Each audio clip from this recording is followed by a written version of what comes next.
Madison Avenue, and I represent Walter Wetmore, the applicant. I'm here tonight with John Wallace, professional engineer, who will be speaking shortly. Just briefly, by way of background, this property has been owned by Walter Wetmore for the past 15 years. Some of you might know Walter. He is the captain of that beautiful yacht Muse that is down in the harbor during the summer. So he is presently somewhere on high seas and is unable to be here tonight. This is Plat 3, Lot 103. It has frontage actually on Umiak and Dory, although it is not a corner lot. There is a lot that is a corner lot on Umiak and Dory that is surrounded essentially by power line. There is currently on the property an antiquated, modest dwelling with a detached, non-conforming garage. Those are to be both removed and replaced.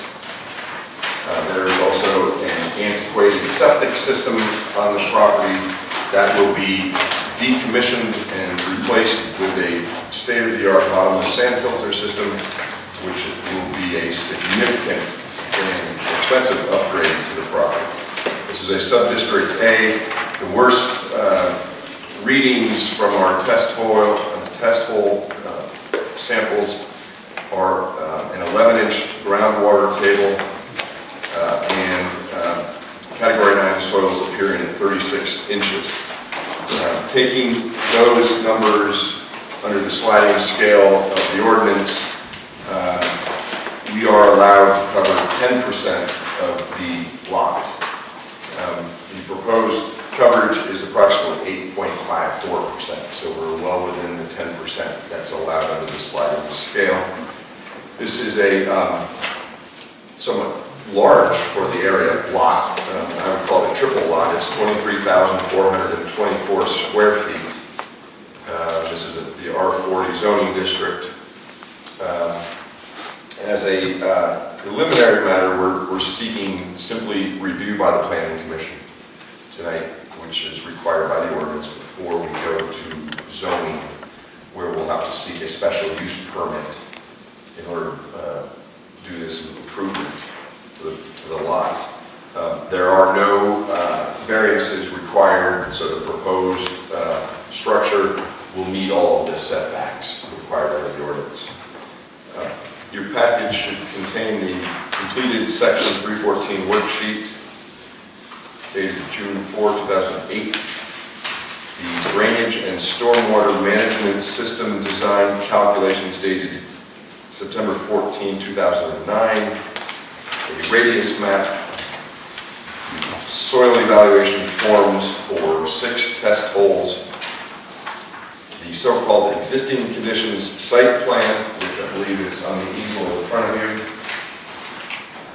and the so-called proposed dwelling and drainage site plan, which is dated March 18, 2010. So that includes some recent changes. I believe multiple copies were provided in the town, so you should have the most recent copy of that. Again, it's dated March 18, 2010.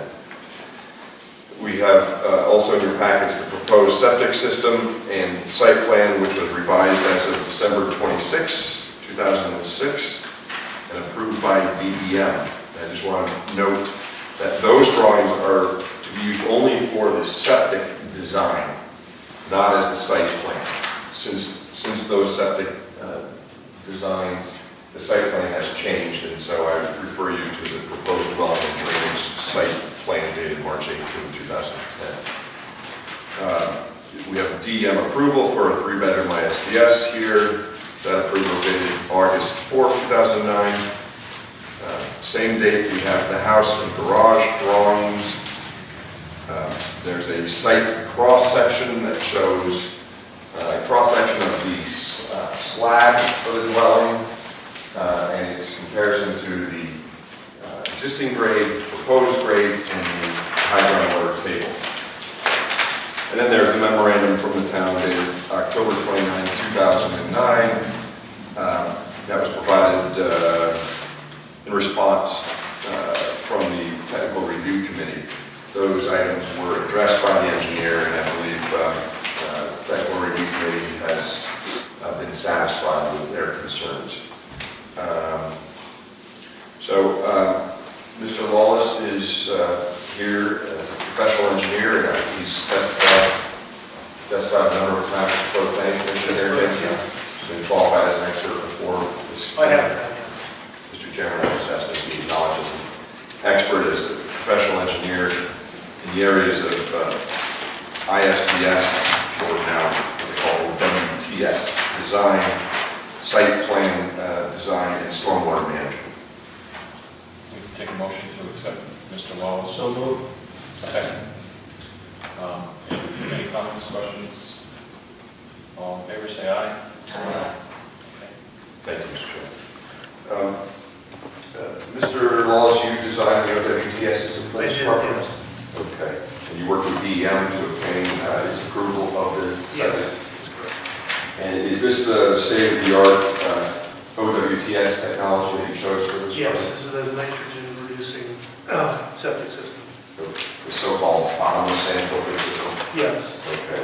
In your opinion, there's no more No, advanced? this is the so-called state-of-the-art for nitrogen-reducing septic systems. These are the same type of systems that have improved in a short area? Yes, and the Advantex AX20 treatment system. Do you know what's presently on the site for a septic system?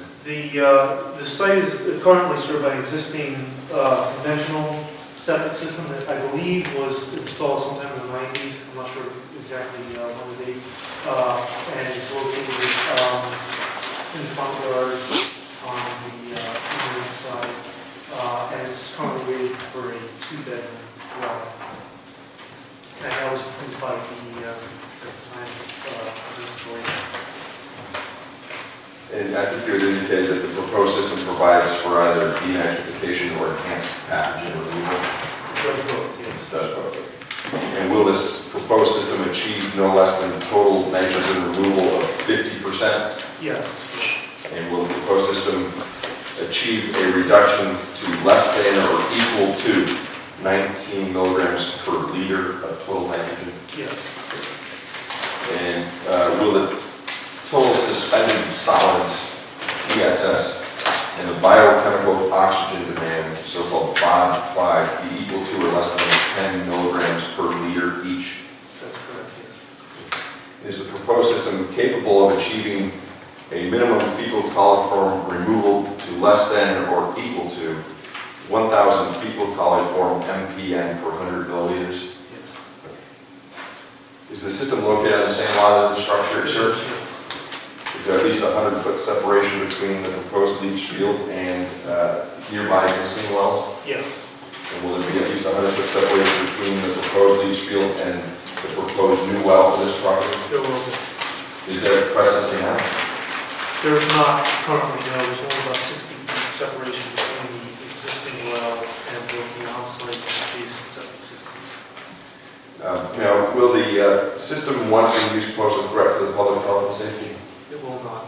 And is that because it's the state of the art and because of the effluent? Providing a greater protection to public health and safety than the existing septic system. And by a significant factor? Yes, by reducing the pollutants to the source standard. And will the system once in use cause any degradation of ground or surface water quality, including adverse effects due to cumulative impact? It will not, no, it will provide an improved benefit. And are the design, siting, and selection of this septic system technology the most appropriate for this particular site? Yes, it is. And has this project been designed so as to minimize the combined impacts related to the septic system, stormwater runoff, and potential disturbances to any wetland buffers? Yes, there are no wetland buffers in the area, so So there's none on the site. not on the site or over